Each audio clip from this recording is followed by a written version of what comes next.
বন্ধু চল একটা সেটের কাবার নিয়ে আসি। চল চল চল এই দেখ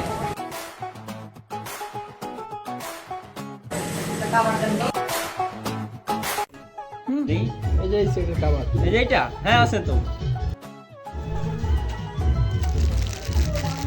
এই যে নাও।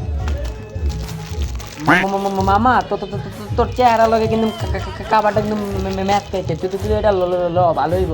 তাই তাই জি জি, এটা প্রাইস কত? এটা 200 টাকা রাখতে পারবো। 200 ভালো হইব, ল ল ল। এটা বাতি যায় নাকি? আরে আসসালামু আলাইকুম। ওই যে বাবা তুই তোতলে আর সালাম দেওয়া লাগবে না তোর। কি লাগবে বাবা তোর? কাবার নিতেছি। আচ্ছা আমার দোকান বাবা, তুই নে কোনটা নিবি এটা? চেহারা লগে ম্যাচ খেতে কাকা। পছন্দ হচ্ছে বাবা তো? জি জি জি জি কাকা। বাবা সবাই ধরে মনে করছে 500 বেশি বাবা, তুই 400 নিবি বাবা।